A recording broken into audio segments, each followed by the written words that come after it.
Good evening. It is a tragedy that began in this Brampton parking lot and ended hours later at a gas station in Niagara Falls. A mother murdered, a child taken, a father dead after an interaction with police. Tonight, a grieving family says they had concerns about the safety of the woman who was shot and killed yesterday afternoon.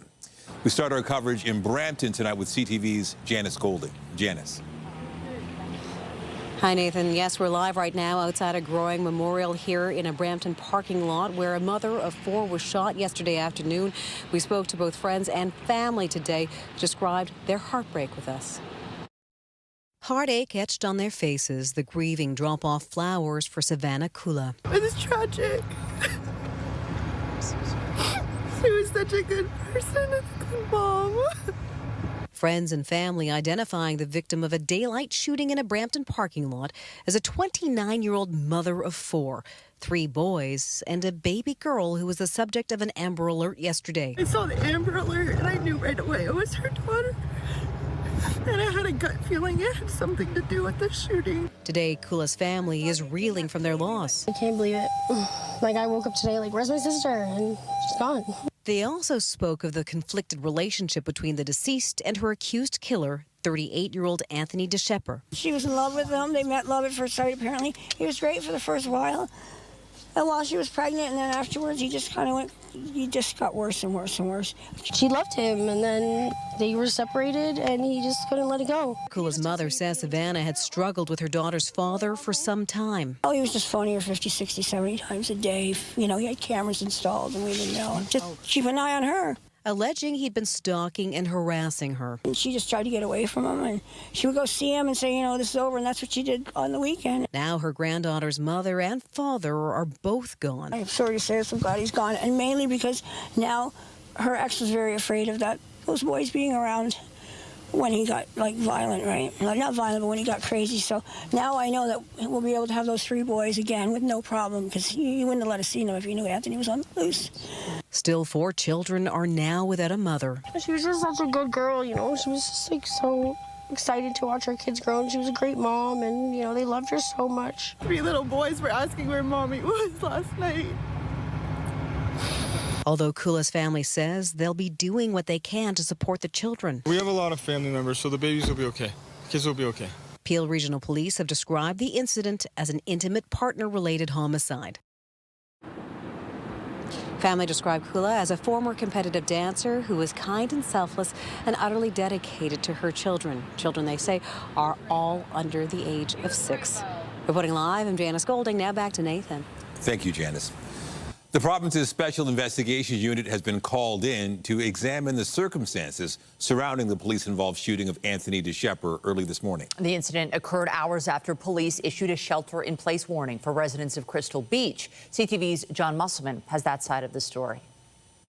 The manhunt ended at this small Niagara Falls gas station around 2:30 this morning. Police confirmed that 38-year-old Anthony Deschepper was a passenger in this vehicle. It was being driven by an unidentified woman who is now in police custody. Deschepper died at the scene after he was shot by police. My understanding is that police were tracking this individual and they ended up boxing in a vehicle that the man was in, and then there were shots fired.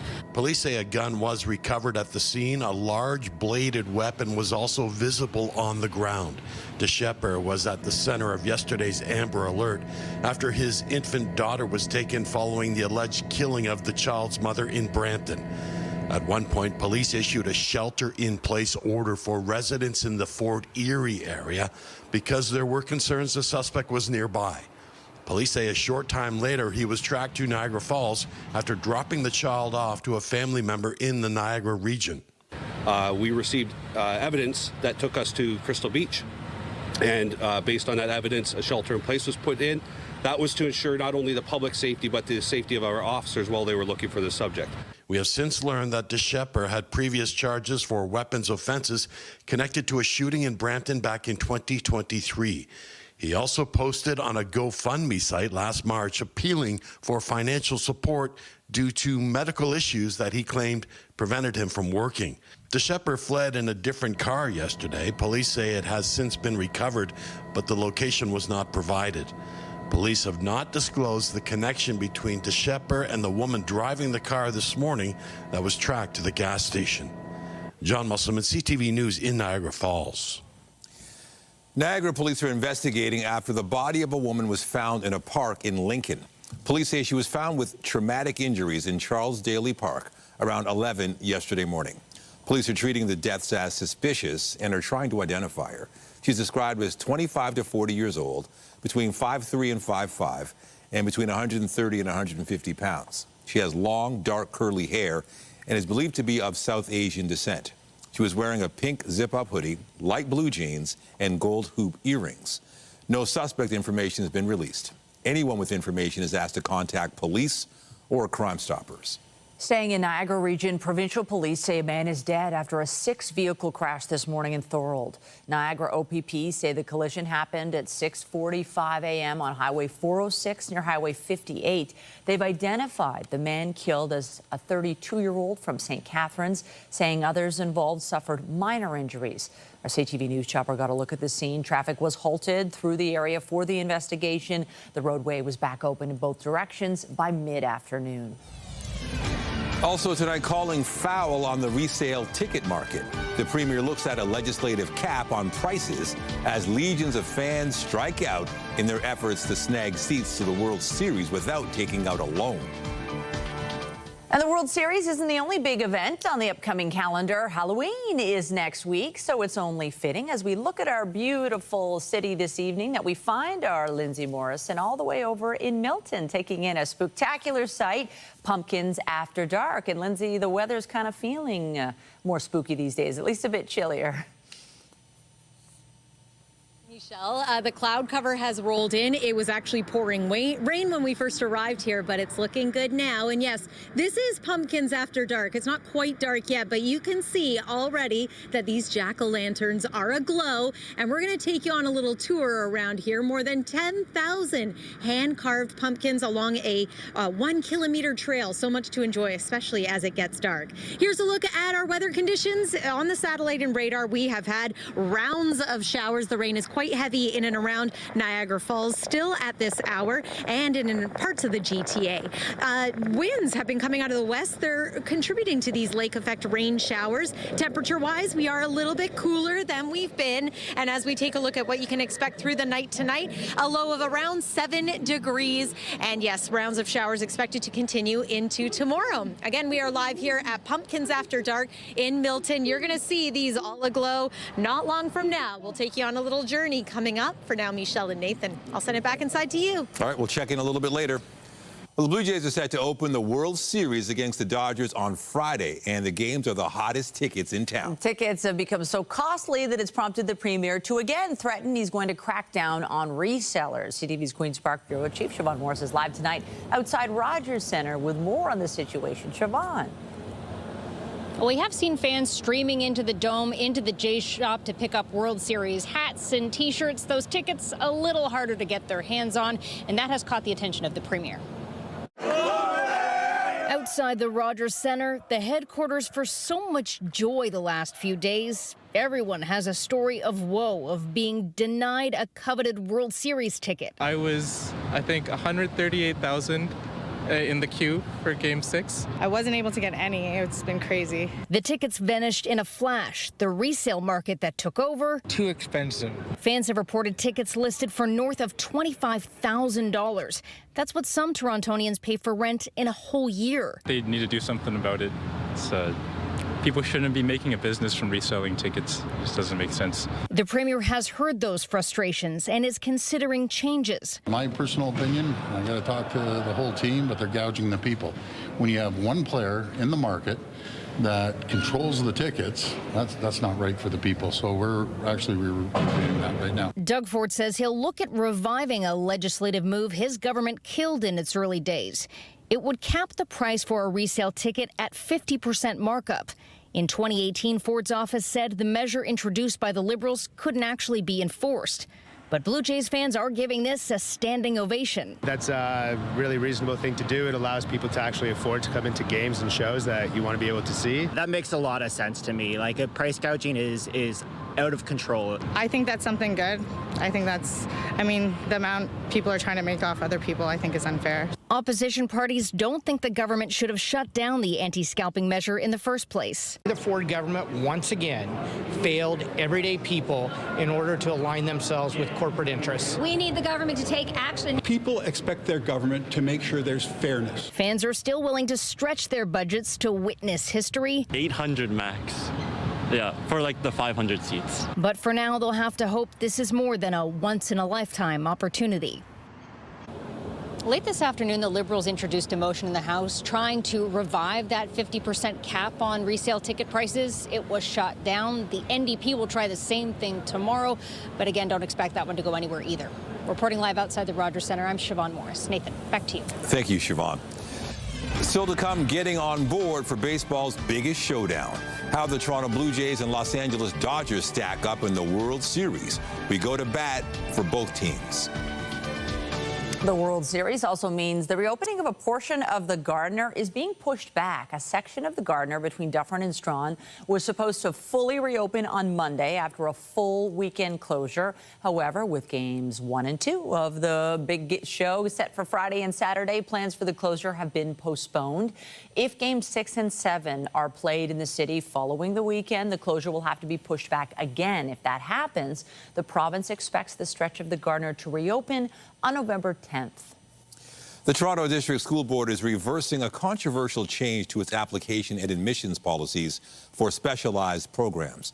Some TDSB schools offer programs with extra focus on science, technology, math, the arts, and other interests. Spaces are limited, and in 2022, trustees voted to start selecting who got to go, by using a lottery system. Advocates argued that was the most equitable way to make admission decisions. But the board says it will be switching back to a skill and merit-based approach, as it's been directed to do so by a provincially appointed supervisor. Education Minister Paul Calandra said the lottery system fails students who worked hard to earn their place. Applications for the 2026 school year open the week of November 10th.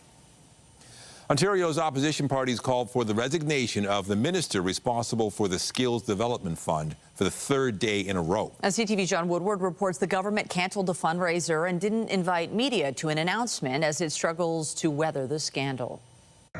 There was supposed to be a PC Party fundraiser at this site in North York Wednesday night. It was cancelled as the clouds continue to swirl around the Skills Development Fund. Ontario's opposition again called for the resignation of Labour Minister David Piccini. Now that minister should be fired. He should be fired over this. He should be cancelled just like he had to cancel his fundraiser. That's in the wake of news stories tracking hundreds of millions of dollars going to organizations who endorsed the PCs through connected lobbyists. Ontario's Auditor General found some $750 million went to organizations picked by political staff, even though bureaucrats ranked them low. Piccini was at Ontario's legislature to answer questions. To the Premier, workers who really need this fund are asking, are you going to keep standing by your man? Speaker, a near doubling of the number of women registering for apprenticeships. Wow. Those are the results. We're going to keep working hard to get the job done. That morning, he'd also been at a Skills Development Fund announcement at the headquarters of the International Brotherhood of Electrical Workers, but didn't invite the media. Some $8.6 million was handed out, $2.3 million to the IBEW. Records show their business manager has given $8,000 to the PCs in the past 5 years, $750,000 to the Provincial Building and Construction Trades Council. Several of its affiliates endorsed Doug Ford in the last election, though it says it doesn't take a position. $186,000 to Enercare. The lobbyist registry showed they hired a lobbyist for training and skills development. The fund is not the problem, it's the politicians.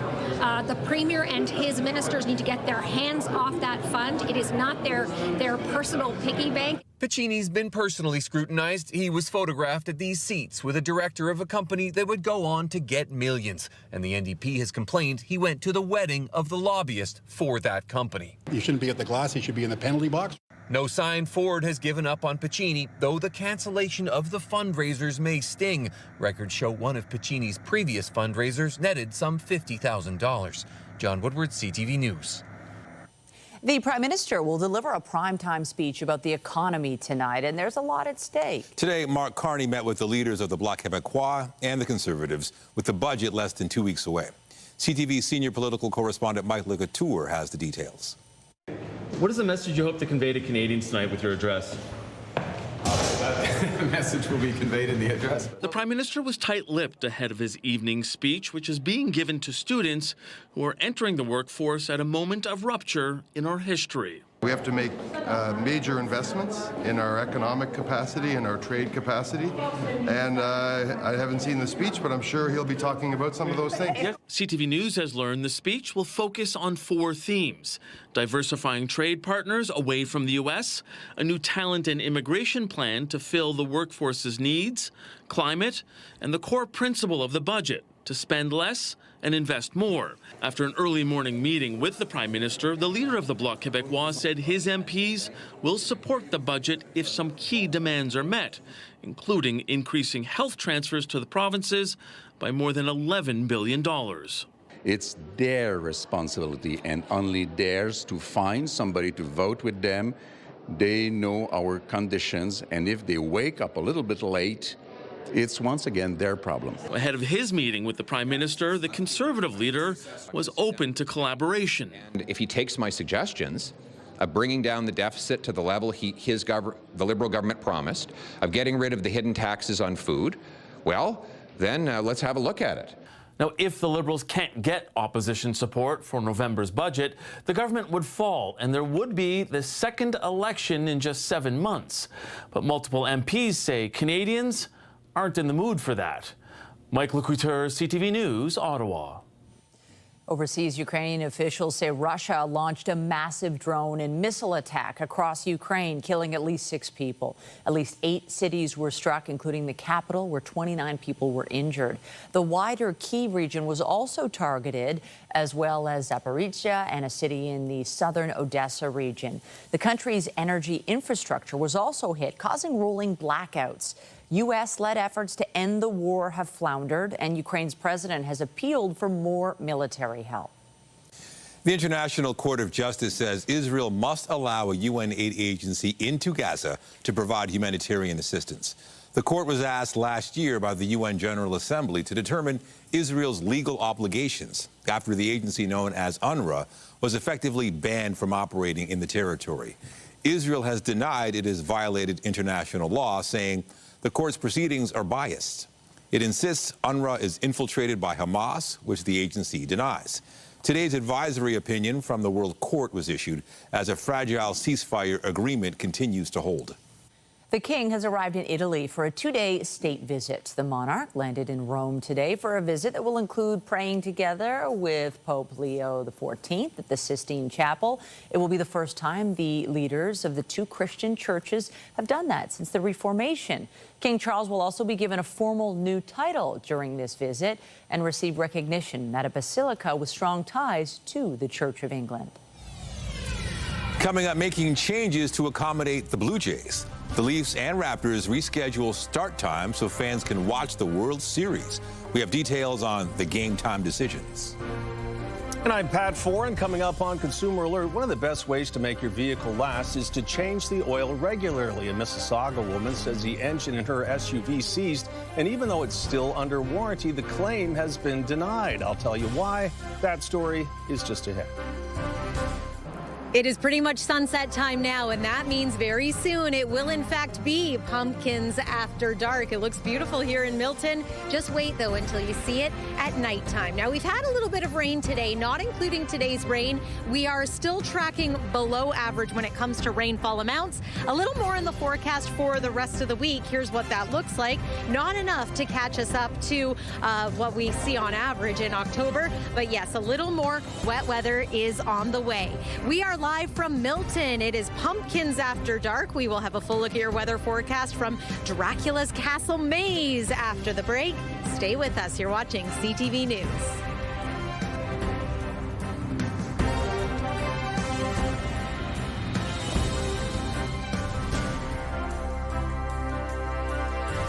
When you see it happen, send it to CTV News.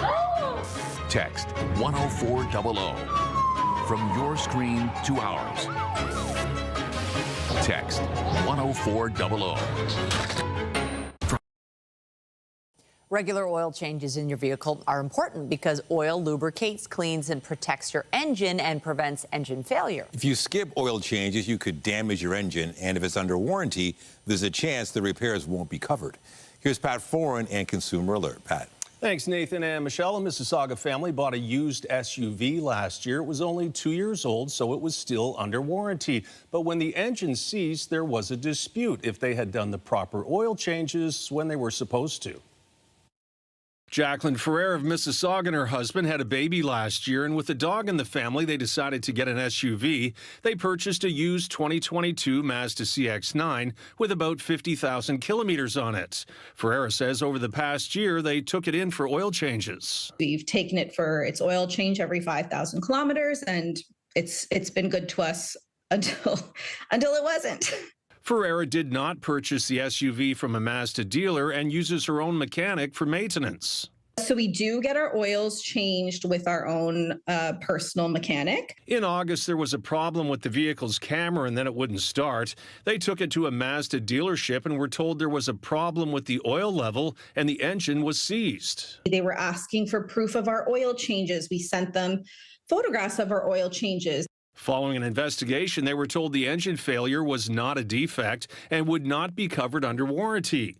Ferreira says her mechanic had to install a used engine at a cost of almost $10,000. Financially, it's going to be debilitating if it's not covered. When CTV News reached out to Mazda, spokesperson said Mazda Canada declined the warranty claim on evidence the engine failure was not caused by a manufacturer defect.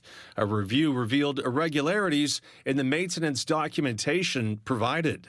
If your vehicle is under warranty, you don't have to go to a dealership for oil changes, but many people do. If you do go to an independent mechanic or a lube shop, you do have to follow the owner's manual and the scheduled maintenance. You have to use the right oil and filter and keep detailed records. Mazda told CTV it recognizes the situation has been difficult. Therefore, Mazda offered as a gesture of goodwill to reimburse the cost of the used engine installed by the independent garage. Ms. Ferreira accepted the offer. The family still has questions, but agreed with the outcome. At least the cost of that engine is covered, which is still a great financial relief. Thank you, CTV. We're really grateful. Thank you so much. And performing oil changes on time is some of the best maintenance you can do. The cost to replace some engines is now as much as $15,000, and for luxury vehicles and pickup trucks, it can be $25,000 or more. On your side, I'm Pat Foran. If you have a consumer story idea, email us at alert@ctv.ca. To the beaches now, where the century-old trees that line Neville Park Boulevard are a stunning feature of the wooded street. But despite their beauty, residents fear it is only a matter of time before some of them come crashing down and say City Hall won't help. CTV's Natalie Johnson has the story. This is going to be my primary bedroom, as you can see, like a really cool cottagey style roof. And then this crazy big tree, which I'm super scared of. Towering above this backyard in the beaches is a massive red oak, perched on the slope of the ravine that lines the eastern edge of Neville Park Boulevard. It looks really heavy, and it's like at a 45-degree angle, like right over the house. I just wanted to get rid of it. Like, there's no point in taking any chances. But when Sean Miller sought a permit from the city to remove the privately owned tree, it was denied per the bylaw because it had been deemed healthy and maintainable. There's so many kids who play on the street, and I think for their safety and for everybody's safety, like, let's just remove some of the danger. An arborist hired by the homeowner to conduct a risk assessment described the tree as being in fair to good condition and unlikely to fail within the next 2 years. But the report also noted that if it did fall down, the consequences could be severe given the size of the tree and the proximity to the home. We see perfectly healthy trees that present as perfectly healthy, snapping, tipping over, and when they do, it often ends up in the backyard of somebody's property or even worse, through the roof of their house. It has now happened 7 times in the past 5 years on this street. They just keep falling like one after the next. Including in August on Maya Perot's property. It was very, very scary. We were so lucky that the house wasn't affected, that didn't fall on us. Today, though, at Community Council, some of the assessments that had been done from the ground level had assessed trees in the past as healthy and maintainable. Oh, interesting. So sometimes that's an assessment that's done, and yet we still have catastrophic failure. Miller's request to take down the tree was rejected on appeal. What we don't do is remove trees just because a tree nearby fell. What we don't do is remove trees just because a local councillor feels like it. We remove trees when there's a real risk. A red oak now wrapped in red tape as Miller looks to plant roots in his new neighborhood. It scares me. It's just very intimidating. Worried about damage to his dream home before it's even built. Natalie Johnson, CTV News. All right, to the forecast. I know Halloween's over a week away, but it kind of feels like we're getting the Halloween-type weather. Are the decorations out? The decorations in our house were out at the very beginning of October this year, but you're definitely seeing more of them in neighborhoods. And I think what's helping us get into spooky season is that, Lindsay, it's dark right now, you know, right over the 6 o'clock hour. Yes, and we've had some cloudiness today. We've had some rain and some drizzle, even a little foggy near the escarpment here, which is perfect for pumpkins after dark. I must say it's taken me a little bit to get into the Halloween spirit with all the Jays action distracting us a little bit, but we're here now. James, you are the chief pumpkineer here at Pumpkins After Dark in Milton. We haven't quite seen it in the darkness yet, so describe to our viewers what people can see when they come down here. This is essentially an art show, so you will see handcrafted sculptures made of pumpkins. So it's a spectacular light show. During the day it doesn't look like anything, and at night it absolutely comes to life. And I understand that there are about 10,000 hand-carved pumpkins that become jack-o'-lanterns and are lit up through the night that people can walk through. It's all lined on a trail. We'll show it to you if we can.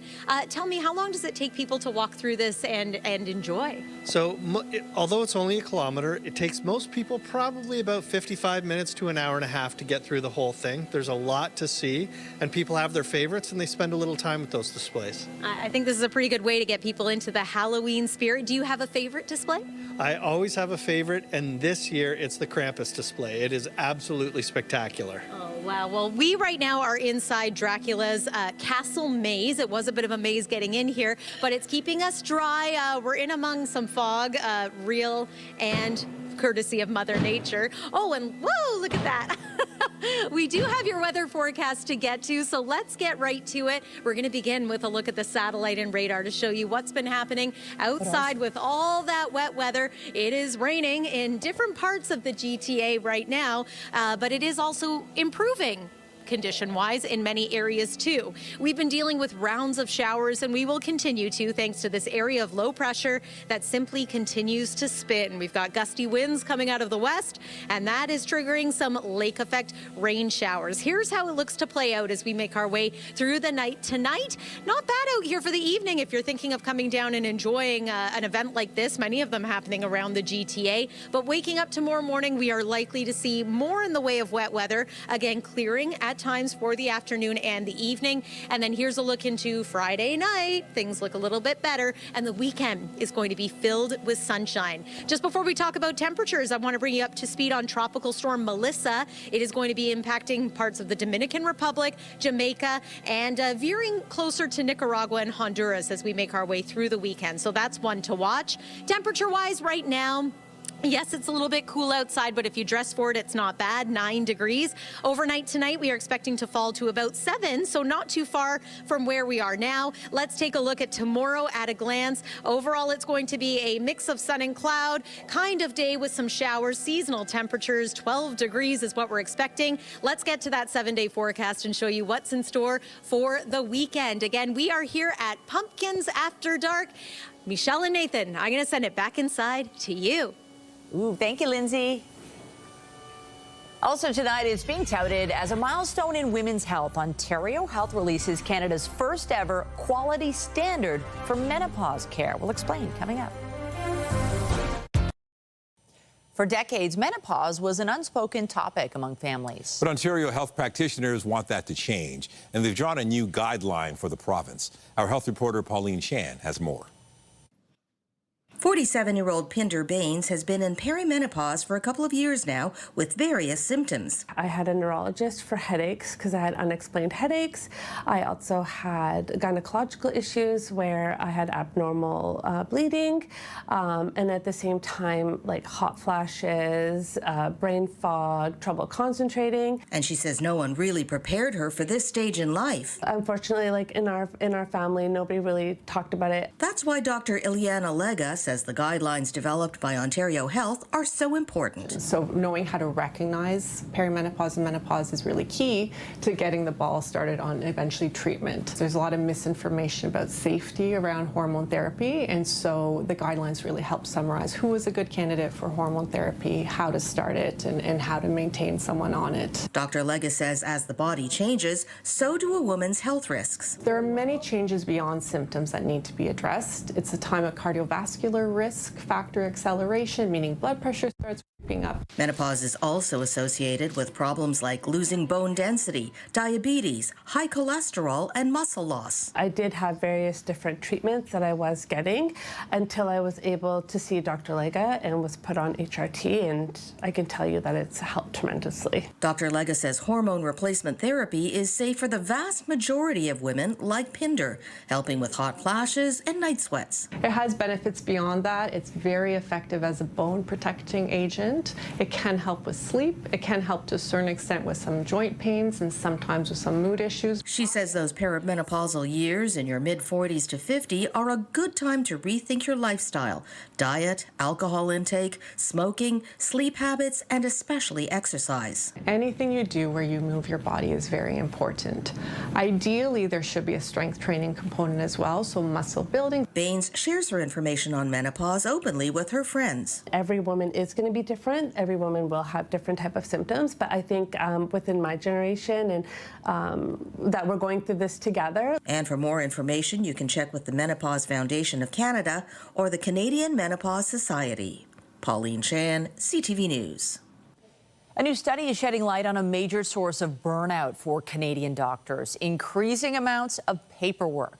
The study, shared by RBC, consulted about 500 physicians over the summer. 72% said non-clinical administrative work was a significant driver of workplace exhaustion. 77% said their administrative workload was reducing the time they spend with patients. The research follows warnings from the Canadian Medical Association that 2/3 of doctors are spending more time on those tasks than they did 5 years ago, driving demand for innovation and streamlining of paperwork. Meanwhile, think tank MEI is out with a new report warning Canada is burning through its young nurses at an alarming rate, just as healthcare systems across the country struggle to keep them on staff. The findings show for every 100 nurses under 35 who registered to practice, 40 others did not renew their registration in 2023. The report says nursing job vacancies have also tripled nationwide over a 5-year span, from around 13,000 in 2018 to nearly 42,000 in 2023. The authors said the findings show the importance of staffing flexibility to keep younger nurses in the profession. A popular drama returns to the screens this weekend. CTV's Andrea Case reports the mayor of Kingstown may be set in Pittsburgh, but there is a Canadian connection. The streets are quiet, Mikey. Let's take the calm where you can get it. He may have co-created the TV series The Mayor of Kingstown, but Kingston native Hugh Dillon has his eyes on Toronto. It's Kingstown. Yes, my mom's 100. She's living in Kingston, and she lets me know that the Blue Jays are killing it. Well, we're going to win the World Series. It's just that simple. Returning in the role of Detective Ian Ferguson, the award-winning TV show set in Pittsburgh is in its 4th season. It's been wonderful. Hugh is not a nice person. So that's been, because he's Canadian, you know how you guys are. So that's been the only challenge for me. All kidding aside, new to Kingstown, Laura Benanti has been cast in the role of a correctional officer. I really feel for all of the characters, even ones I probably shouldn't. And so joining this cast has been really wonderful because the set is a pretty joyous place. Hoo-yah, Stephen! Benanti has been getting laughs with her reoccurring role as Melania Trump on The Stephen Colbert Show.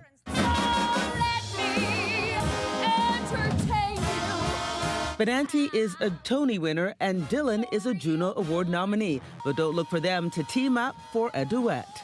I will say, no, we're not doing that. Dylan, who is also an executive producer, isn't surprised the connection fans have made with the intense, gritty drama. I've always dreamed big, as you know, coming from Kingston and you know, getting to Toronto and from Flashpoint on, I just always did. And singing the Headstones, our album is out now, and we start touring in November. I always kept these to myself, but I always wanted to do this. And then I was just lucky to have it happen on such a ridiculous scale. Mayor of Kingstown Season 4 debuts on Paramount Plus on October 26th. Andrea Case, CTV News. After the break, East versus West. How do the Blue Jays and Dodgers stack up? We step up to the plate and cover all the bases as we look ahead to their World Series showdown. It is tragic. He was such a good person and a good mom. Updating our top stories, family and friends have identified 29-year-old Savannah Kulla as the woman shot and killed in the parking lot of a Brampton shopping center yesterday. Kulla's family says she'd been stalked and harassed by her ex-partner, 38-year-old Anthony Deschepper. Kulla was the mother of 4 children, 3 boys and a 1-year-old girl, who was the subject of an Amber Alert following yesterday's killing. My understanding is that police were tracking this individual and they ended up boxing in a vehicle that the man was in, and then there were shots fired. Meantime, the province's police watchdog, the SIU, is now investigating the death of Anthony Deschepper. The man wanted for yesterday's homicide in Brampton was shot and killed by police at a gas station in Niagara Falls early this morning. Deschepper had previous charges for weapons offenses connected to a shooting in Brampton back in 2023. My personal opinion, I got to talk to the whole team, but they're gouging the people. When you have one player in the market that controls the tickets, that's not right for the people. So we're reviewing that right now. And the Premier says he'll take a look at the ticket resale market after prices for World Series tickets skyrocketed after being released yesterday. Doug Ford says he'll look at reviving legislation that his government killed in its early days that would have capped the price of a resale ticket at a 50% markup. At the time, the government said the measure couldn't be enforced. Remember to keep up to date day and night at ctvnewstoronto.ca by downloading the CTV News app. And if you have a news tip, photos or video of breaking news, let us know. Gold started the day in decline after taking a big hit on Tuesday. BNN Bloomberg's Marella Fernandez has tonight's business news. Gold hit a high on Monday of close to $4,400 an ounce. On Tuesday, it started to sink. The precious metal dropped more than 5% yesterday, which was the steepest one-day price drop in a decade. It lost another 1.5% earlier today before starting to recover. But gold has had a banner year overall, gaining over 50% as countries turned away from the U.S. dollar and towards gold as a safe haven. There's a long list of vehicles being recalled this month in Canada, from Toyota to Tesla and Ford to Fiat Chrysler. More than 100,000 vehicles are on the list, with recall notices for everything from batteries to brakes. Owners will get notified in writing if their vehicle is affected. And Tesla reported third-quarter revenue of more than $28 billion as American customers rushed to buy electric vehicles ahead of a credit expiring. But Tesla's actual earnings were down year over year. Tesla blames higher spending on AI research and development and fewer government credits as reasons. Here are the closing numbers for the day. The Canadian dollar is up to 71.51. West Texas Intermediate crude is up to 58.50. Western Canadian Select is up to 45.07. And the TSX is up 94 points today, but still under 30,000. Those are your business headlines. I'm Marella Fernandez. The Business Report is brought to you by Canadian Western Bank, the bank built for business. The Los Angeles Dodgers are on their way to Toronto, in the air right now. You're looking at the team boarding their plane in L.A. this afternoon. The Dodgers are hoping to defend their World Series championship. The Jays hoping to capture the Commissioner's Trophy for the first time in more than 30 years. CTV's Heather Wright has more on how the two teams stack up. Tinseltown versus Hogtown. Hollywood versus, well, Hollywood North. The World Series heads to Toronto this week. 2 teams, 2 cities, but only one champion. Nervous, a little bit of an upset tummy, but I think we can do it. I think the Blue Jays have more spirit. They play like the team is even all the way down from 1 to 9, and they play like a team.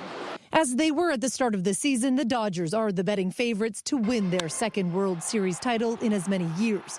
She's gone! Well, the Blue Jays have gone from worst to first, finishing dead last in the American League in 2024 to winning it all this year. I think that it's anybody's game, and I think the Jays are the underdogs, and the underdogs always come out. The LA Dodgers have won 8 World Series in their history compared to 2 for the Toronto Blue Jays. And when it comes to payroll, both teams may be big spenders, but LA has doled out far more cash for stars like Shohei Ohtani and Mookie Betts. The Dodgers' payroll is closer to $350 million, whereas the Blue Jays is about $250. So $100 million, that's a huge gap, right? That's another Shohei Ohtani or 2, right, that they can afford with that difference. And while the Dodgers took the season series against the Blue Jays 2-1, the Jays have the better regular season record and have earned home field advantage because of it, which at least one statistician says gives the Jays a slight edge. I did a simple statistical model and just tried to put it all together. I'm currently estimating Toronto with a 52.46% chance of winning the World Series. At the end of the day, though, there really is only one number that matters, and that is 4. 4 games to win the World Series. Heather Wright, CTV News, Toronto. 4 little old games. The start times for 3 Toronto Maple Leafs games are changing because of the World Series, by the way. This Friday's road game against the Sabres has been switched from 7:30 to 7 o'clock. The Buds were set to host the Sabres on Saturday at 7, but that has been moved to 5 p.m. The Leafs have also adjusted the start time of Tuesday's home game against Calgary from 6:15 to 6 p.m. Fans are being invited to stay afterward to watch the Jays on the Scotiabank Arena video board following the 2 home games. The Raptors are also making changes. They were scheduled to host their home opener against the Bucks this Friday at 7:30, but the start time has been moved up to 6:30. And tip-off for next Wednesday's home game versus Houston has been switched from 7:30 to 6:30. The Blue Jays games will be shown on the video board after both games. MLSC says the time changes for the Raptors and the Leafs provide fans the chance to watch the Jays play. Meanwhile, the Raptors begin their season tonight in Atlanta. After the break, rally caps, lucky shirts, and all kinds of oddities. Superstitions are alive and well as the Blue Jays head into the World Series. The winning rituals as fans gear up for the battle against the Dodgers. Get Toronto's top stories, breaking news alerts, and watch live. Download the CTV News app. While the Jays are preparing for the World Series, fans are also preparing in their own special ways. CTV's Rahim Ladani has more on the superstitions Blue Jays faithful are hoping will bring the team good luck. Inside this Kensington Market bakery, there's one flavor you could say is good luck. Coconut cream pie. That's Wanda Beaver. She and her husband David own Wanda's Pie in the Sky. During the World Series in 1993, coconut cream pie was Joe Carter's favorite, and he was craving a slice to be delivered before the historic Game 6. He was sitting there with a couple of other fellows, and he says, well, how much do you want for that? And I go, tell you what, make you a deal, Joe. You can have the pie for free. You just have to return the pie plate when you're done with the pie, after you win the World Series, I said. And he goes, sounds like a deal. And we all know what happened next. It's the pie that won the World Series. That's what we used to call, we still call it. Now we're getting people coming in and they go, I heard your stories. I want a coconut cream pie. Is the magic? The magic is still there. And every time that happens, they win. As the 2025 Blue Jays gear up for their first World Series appearance in more than 3 decades, a lot of fans have their own superstitions they'll be following. I've had 3 beers each game that they've won, so 3 beers consistently. Same jersey, same hat. Around the 7th inning, just before it started, rally cap on. While everyone has their own game day ritual for the World Series, it might have been Vladimir Guerrero Jr. himself who broke Toronto's Game 7 playoff curse. Vladdy walked into the ballpark ahead of the Jays' deciding game against the Seattle Mariners wearing an Austin Matthews Maple Leafs jersey. Anxious fans feared the fashion choice as the Leafs have lost all 3 Game 7s they've played in the Matthews era. But Guerrero went on to win the ALCS MVP, and the Jays punched their ticket to the World Series. Everyone in here is rooting for the Jays right now, obviously, so it's I'm sure it's the same thing when they're coming to our games, but for him to show some love and respect to Austin is obviously well-deserved. It's great to see from Vladdy. Back at Wanda's, they say if any Jays player is looking for dessert ahead of this World Series, Joe Carter had a good idea, and it worked for him. Maybe it can work for you, too. Yeah. One slice may lead to the sweetest win of all. Raheem Ladani, CTV News. All right, any superstitions? Not really, although I know a lot of people with some, the hat, the shirt, keep wearing it. Oh, I wore this shirt when they won, so we got to wear it all the time, that kind of thing. True. How about you, Lindsay? All been wearing blue on the air, so I think that superstition and trend is going to continue. So much to look forward to right now, you guys. The Blue Jays and, of course, Halloween. Here's a look at Pumpkins After Dark. Now that it is, in fact, after dark, it's pretty cool here. Great little spot to come down and get into the spooky spirit of things. If we can, I want to show you your 7-day forecast one more time. Weather-wise, we're still dealing with some wet weather here. School day forecast for tomorrow looks like that, and improvements come into the weekend. It is going to be cool, but at least we will enjoy a little more in the way of sun. Love that Friday night forecast for the Jays. It's been great out here in Milton. Michelle and Nathan, I'll send it back to you. All right. Thank you, Lindsay. Appreciate it. It's gorgeous there at night. Well, that is it for us, but be sure to join Omar Sachedina tonight at 11 for CTV National News, followed by Zoraida Allman, who has your next local newscast at 11:30. Meantime, our coverage continues anytime on CP24 and at ctvnewstoronto.ca. For Lindsay Morrison and the whole team here at CTV News, thanks for watching. Have a great night.